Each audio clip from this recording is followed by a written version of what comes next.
Welcome, beloved fofers, doubters, naysayers, non-believers, and skeptics. Welcome to Paranormal Fable or Fact. I am Victor Trevino, joined by my co-host and beautiful wife, Tammy. We are your humble guides to tales of alleged hoaxes, unbelievable stories, and the overall strange. If you want your story to be on the show, send us an email at pfableorfact@proton.me.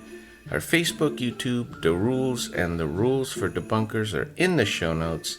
Like, give us a good review, hit the notification bell, and subscribe. Our appreciation, as always, goes out to our veterans, our troops, and our first responders. God be with you and yours. We surpassed 1,000 hours of view time, thanks to our listeners. We would like to thank you very much for subscribing and listening and watching our videos, our shorts, and our videos of our shows. We really appreciate all of you. Thank you so much. That's not just views. That's watch time. 1,000 hours of watch time, which is pretty good. They gave us a little trophy and everything. It's pretty cool. Pretty cute.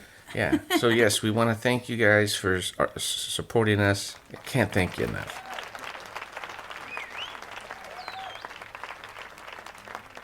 The intro. Do you believe in Santa Claus? Yep. Do you believe that a fat old man in red clothing with white fur trim and a long white beard enters your home once a year at night to bring gifts? Yep. Do you believe that Christmas time, Diwali, Kwanzaa, Hanukkah, or Yule are times of generosity, hope, and goodwill? Yep. I have no doubts that these beliefs date way back and were created when the world was much darker, during the cold bite of wintertime when the trees and crops were dead, sunlight was limited, and there was little to do but try and survive. I believe in Santa Claus, and I will tell you why.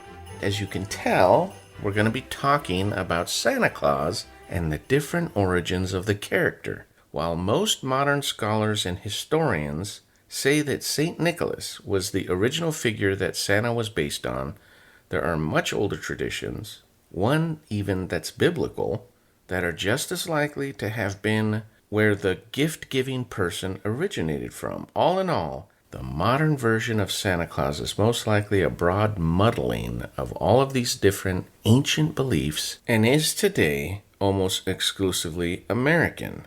America. So, no disclaimer, and this is a discussion show, so there's not going to be any inarguable truths. After King Nimrod's untimely death, and Nimrod was Noah's grandson, I didn't know that, which was around circa 2167 BC, his so-called mother/wife, which was the whole thing about that. Apparently he was so horrible that he married his own mother. Semiramis was her name. After he died, she propagated the evil doctrine of the survival of Nimrod as a spirit being. She claimed a full-grown evergreen tree sprang forth overnight from a dead tree stump, which symbolized the springing forth unto new life of the dead Nimrod. So on each anniversary of his birth, she claimed, Nimrod would visit the evergreen tree and leave gifts upon it. Nimrod's birthday fell on the winter solstice at the end of December, right around December 25th. So this could be the real origin of the Christmas tree, a Santa Claus-like flying figure or spirit leaving presents under or on the tree. Oh. And we're talking about all the way back in 21 BC, which is pretty old. Yeah, that's a long time ago. Moving on. So first we're going to talk about the possible Santa Clauses, and then we're going to talk about what makes Santa Claus and when. It's kind of like a timeline thing of when everything fell into place and of what we know of Santa now. St. Nicholas is a 4th century patron saint of sailors, merchants, archers, repentant thieves, children, brewers, pawnbrokers, toy makers, unmarried people, and students. Yes, jack of all trades, I guess. Yeah, he was a patron saint of, I think a lot of the patron saints. What a variety. Yeah. You know, what a variety. Yeah, it's like they kind of just threw stuff in there. Yeah. You know what I mean? I don't know. But Let's put the kids in there, the sailors in there. Yeah, I don't know. His feast day falls on December 6th, French nuns started the gift-giving tradition for children by the 12th century, which would be like the 1100s, all centered around December 6th, the anniversary of his death. The gift giving was based on his generosity, giving away his inheritance to the poor and leaving gold as a dowry, sometimes in a stocking drying by the fireplace, saving 3 young women from prostitution. Yeah, because apparently 3 young women were going to be sold into prostitution because their dad got like screwed over and lost money and couldn't pay the dowries to marry him off. And in that area, I guess, because this would have been this was in the Middle East, somewhere. If you couldn't pay the dowry to marry your daughters off, then your daughters pretty much had no future and they had to become prostitutes. Instead of wives. Instead of wives, Okay. right. So St. Nicholas gave them money to save them from prostitution. Okay. Somehow that's equated to gift giving. I don't Stockings, right? know. And the stockings were added way later from what I can see. Oh, okay. So I don't know. So basically, around the 1100s, even though St. Nicholas was around the 300 AD, because he was 4th century, the whole gift-giving thing didn't happen until like the 1100s. Oh, wow. Plus, that didn't really have to do with him. That was the nuns that started it. Right. So they The said... nuns started it during that celebration of his life, or his death, I mean. Right, and then it could have been the stockings. The red on the costume could have been his robes because he was like a bishop or something. Oh, okay. And then he supposedly had a big long white beard. Oh, okay. So a couple of Yeah, a couple little pics off of it. things, Yeah. that could be linked. Right. But that's pretty much what everybody is saying now, and I'm kind of resistant to it. Okay. But moving on. Some have argued that Odin, from Norse mythology around 400 AD, could also be a precursor to Santa Claus, as pagan traditions merged with Christian celebrations. Odin was central to Yule, a Germanic midwinter festival where he led the wild hunt through the sky. There you have these flying steeds because his steed was a flying horse. Odin was cloaked, white-bearded, similar to the modern Santa. Odin's followers left him offerings during Yule, and he was associating with giving gifts. Odin's 8-legged horse, Sleipnir, not only flew, but sometimes the 8 legs on the horse are attributed to Santa's 8 reindeer. Oh, that's interesting. Yeah. So, Yeah. to me, much more connections there than Yeah. old Saint Nick, besides this name and the fact that nuns 700 years after he died started giving gifts. You know what I mean? So, Right. Well, plus, I always thought that Santa was from that area, like the Scandinavian area. right, because you have the snow and Yes, winter the and winters, the reindeer. the sleigh. Moving on. In Norse mythology, children left food like hay and oats for Odin's horse, Sleipnir, or Sleipnir, I don't know how to pronounce it, during midwinter festivals, a precursor to leaving treats for gift givers. Dutch children left treats for Sinterklaas's horse, including hay left in their shoes. This tradition came to America with settlers. American stories from the 1870s and letters from the 1890s show children offering milk and cookies to Santa, sometimes as a bribe or just simple hospitality. During the Great Depression in the 1930s, the practice became widespread as parents used it to teach kindness, gratitude, and sharing during hard times, solidifying milk and cookies as a symbol of hope and generosity. Oh, I like that. Yeah, pretty cool, huh? Yeah, I did. Father Christmas was first personified in the mid-1600s. The then Puritan-controlled English government had legislated to abolish Christmas, considering it popish and had outlawed its traditional customs. It's actually popish. Oh. Like popish. It was like a derogative term because remember, the Puritans were fanatical Protestants who were against the Catholic Church. Oh, that's kind of sad. That's really sad. Royalist political pamphleteers, who were these guys that, like, basically they were handing out, like, pamphlets, yeah. causing, what were they, rabble-rousers, Yes. Linking the old traditions with their cause, adopted Old Father Christmas as a symbol of the good old days, of feasting and good cheer. The popular American myth of Santa Claus arrived in England in the 1850s, and Father Christmas started to take on Santa Claus's attributes. Oh, so the English started to adopt Santa Claus. Yes. That's so cool. Mm-hmm. I didn't think, wow. I told you, that's why I said at the beginning. Yeah. The modern Santa Claus is almost exclusively American. But other countries adopt it. Yes. Oh, nice. I guess it just became popular. I don't know. By the 1880s, the new customs had become established, with the nocturnal visitor sometimes being known as Santa Claus and sometimes as Father Christmas. This is in the UK. He was often illustrated wearing a long red hooded gown trimmed with white fur. And there you go. And that was from Santa Claus, I believe, the Dutch belief. And Santa Claus was based on St. Nicholas. Oh, okay. So moving on. So the sleigh. Santa first rode a sleigh pulled by reindeer in the early 19th century, with the earliest depiction appearing in an 1821 poem, Old Santa Claus with Much Delight. It's a really weird poem. I was gonna quote a little bit of it, but it's kind of all over the place. I don't know. You'd have to see it. But anyway, if you haven't read it, go ahead and read it on your own. It's called Old Santa Claus with Much Delight. And the idea was cemented in the popular imagination by Clement Clark Moore's 1823 poem, "'Twas the Night Before Christmas." Before this, St. Nicholas often traveled on a donkey or by foot. And Washington Irving's book, Satirical History of New York, in 1809, mentions St. Nicholas in a wagon. Oh, wow. Yeah. You know what, Victor? I didn't know "'Twas the Night Before Christmas" was that old.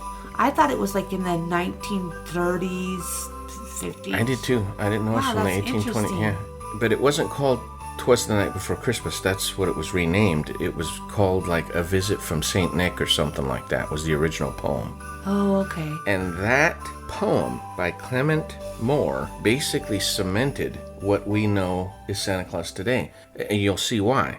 In Sami Laplanders folklore, there are the legends of the Gaivaldu, a magical reindeer that could fly through the night sky, especially during the time of the winter solstice. The Sami people are one of Europe's oldest indigenous groups, with a continuous presence in Sápmi, which is northern Scandinavia, Russia area, for at least 10,000 years since the end of the last ice age, evolving from hunter-gatherers who moved north as glaciers receded. So the Gaivaldu is this legend, again, from the northern part, Scandinavia, Russia. But the Sami people had these legends of these flying reindeer.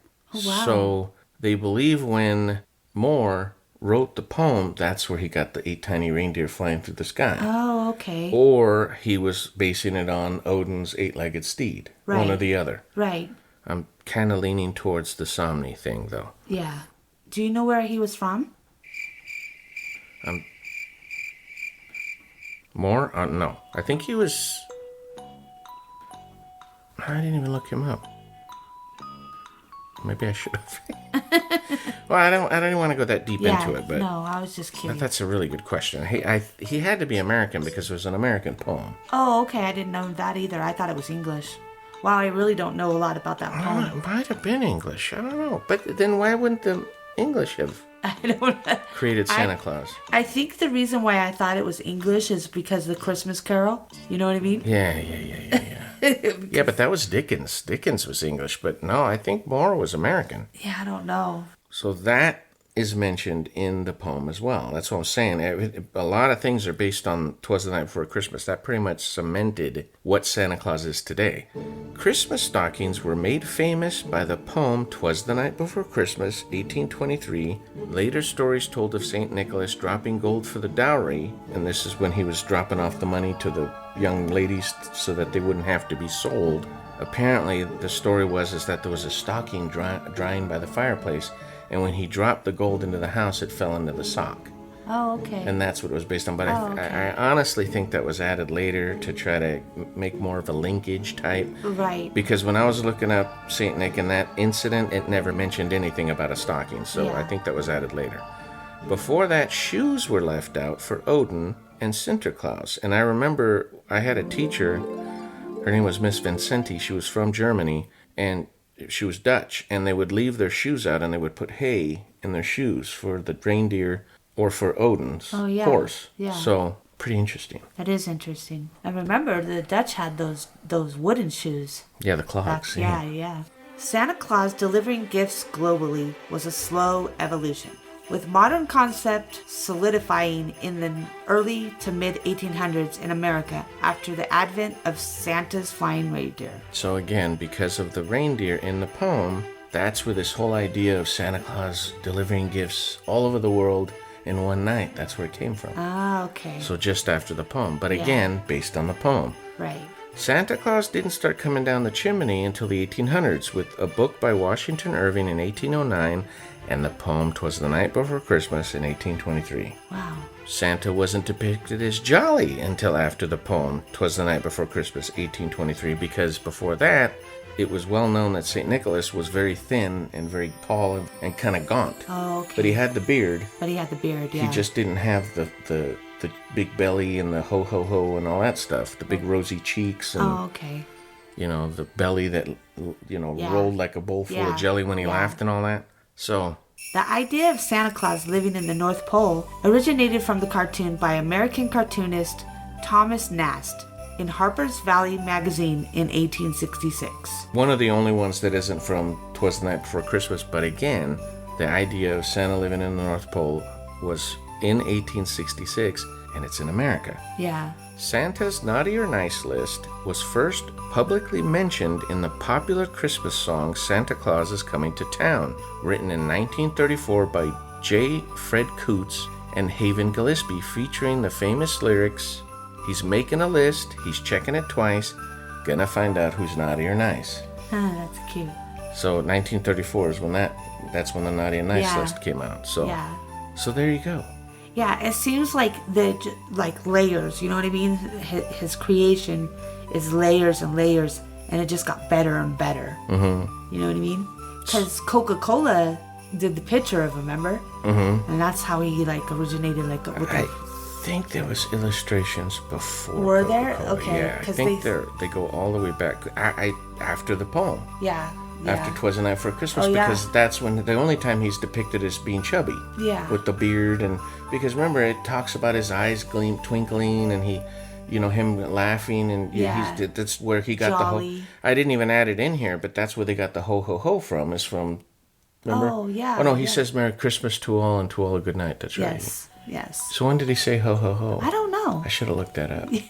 Yeah. Well, that was one aspect. Okay, Yeah. I'm sorry, everybody. One aspect of Santa Claus I forgot when he first started saying ho ho ho. Yeah. But I'm sure it probably would have been based around something, some poem or some song or something. Yeah. I didn't realize that Santa Claus Coming to Town was that old either. I thought that was made in the 1950s. I don't know why I think everything was done in the 1950s. Because that's where most of the stuff that we watched growing up came from. Yeah. Like all the stop animations and stuff. They were all from the 60s, 50s, 60s, and 70s, that's true, yeah. Rudolph the Red-Nosed Reindeer and, Yukon Cornelius. Yahoo!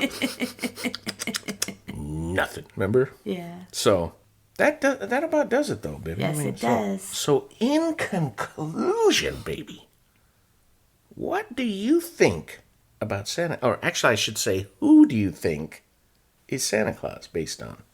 I want to. My heart believes it's from the Norse, the Scandinavian. So the Odin. Side. Yeah, the Odin. See, that's what I believe. And I remember that's where the folklore came from. Yeah, but I could be wrong. I do believe though. I believe in Santa. Yeah. Yeah. But what do you think he is? Do you think he's really like a... I think he's hope. So you think he's like a spirit? Yeah. Yeah, that's what I think. Yeah. I think that's why it's good to believe. I love this time of year because it's everybody everybody's happier, jollier, mm-hmm. There's the decorations, the lights, everybody's, you get to see family that you haven't seen, it's a joyful time, and, I like this time of year. Yeah, me too. It's my favorite time of year. It's wintertime. So and I love Santa Claus. Are you done with your conclusion? Yes, I'm done. Okay, I pretty much agree with you. I am leaning towards Santa Claus because they definitively came out and said, oh, there's no way he's linked to Odin. No reason to be thinking that. But I remember as a child growing up, all the stories I heard were from the North and from the Norse, from the cold, that he was going across frozen lakes on the sleigh pulled by the reindeer. And then after, all the stories happened, then the reindeer started flying. Then he was leaving gifts. Kids were leaving treats out for his reindeer and stuff. I never even heard of St. Nicholas, except when they said St. Nick. Right. Which, I don't even know where that came from. That might be from St. Nicholas. I don't know. Yeah. But, who knows? Why didn't they just say St. Nicholas instead of St. Nick? Yeah. It's kind of disrespectful to call a saint Nick. Shorten his name like that. Yeah, like it's familiar or something. Yeah. Plus, there's virtually nothing attributed to gift giving to St. Nicholas himself. Yeah. Except that he was giving some money to some young girls. Yeah. The That's gift the giving you could find in your research.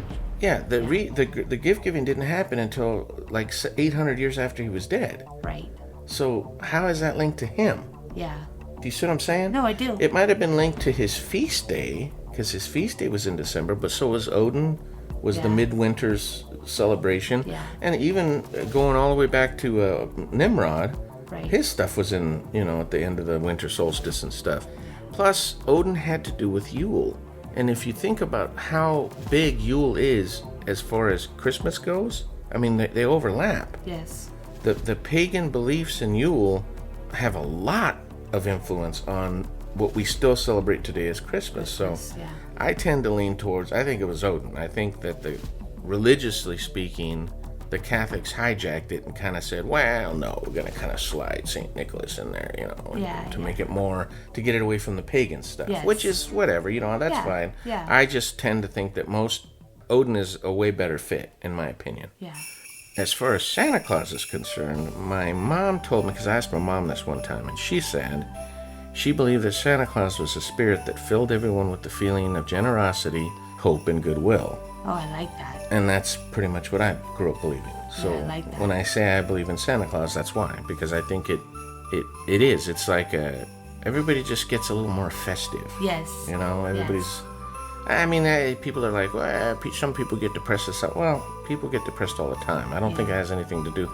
Plus, wintertime overall is pretty depressing. A lot of stuff's dying. Yeah. It's cold. It's miserable. It's rainy. It's wet. End of the year. Yeah. So, but as far as Christmas goes and Christmas time, I just think... And then you got the Thanksgiving and New Year's. It's just a good time of year. I think it's just festive, and I believe that's what Santa Claus is. I think it's a spirit that dates way back when, maybe even all the way back to Nimrod, who knows, that fills people with this feeling of generosity and goodwill and, Yep. So, that's it, baby. That's it.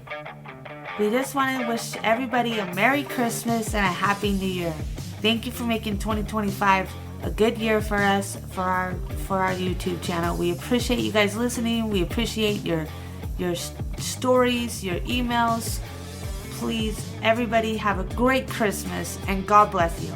We included the poem "'Twas the Night Before Christmas," so stick around if you want to hear it. Merry Christmas, everybody. Thank you for all your support, and God bless you. Good night. 'Twas the night before Christmas, when all through the house not a creature was stirring, not even a mouse. The stockings were hung by the chimney with care, in hopes that Saint Nicholas soon would be there. The children were nestled all snug in their beds, while visions of sugar plums danced in their heads. And Mama in her kerchief, and I in my cap, had just settled our brains for a long winter nap, when out on the lawn there arose such a clatter, I sprang from my bed to see what was the matter. Away to the window I flew like a flash, tore open the shutters and threw up the sash. The moon on the breast of the new fallen snow gave a lustre of midday to objects below, when what to my wondering eyes should appear but a miniature sleigh and 8 tiny reindeer, with a little old driver so lively and quick, I knew in a moment it must be Saint Nick. More rapid than eagles his coursers came, and he whistled and shouted and called them by name. Now Dasher, now Dancer, now Prancer, now Vixen, on Comet, on Cupid, on Donner and Blitzen. To the top of the porch, to the top of the wall, now dash away, dash away, dash away all! As dry leaves that before the wild hurricane fly, when they meet with an obstacle mount to the sky, so up to the housetop the coursers they flew, with the sleigh full of toys, and Saint Nicholas too. And then in a twinkling I heard on the roof the prancing and pawing of each little hoof. As I drew in my head and was turning around, down the chimney Saint Nicholas came with a bound. He was dressed all in fur from his head to his foot, and his clothes were all tarnished with ashes and soot. A bundle of toys he had flung on his back, and he looked like a peddler just opening his pack. His eyes, how they twinkled, his dimples how merry, his cheeks were like roses, his nose like a cherry. His droll little mouth was drawn up like a bow, and the beard on his chin was as white as the snow. The stump of his pipe he held tight in his teeth, and the smoke, it encircled his head like a wreath. He had a broad face and a little round belly that shook when he laughed like a bowl full of jelly. He was chubby and plump, a right jolly old elf, and I laughed when I saw him in spite of myself. A wink of his eye and a twist of his head soon gave me to know I had nothing to dread. He spoke not a word, but went straight to his work and filled all the stockings, then turned with a jerk, and laying his finger aside of his nose, and giving a nod, up the chimney he rose. He sprang to his sleigh, to his team gave a whistle, and away they flew like the down of a thistle. But I heard him exclaim ere he drove out of sight, Happy Christmas to all, and to all a good night.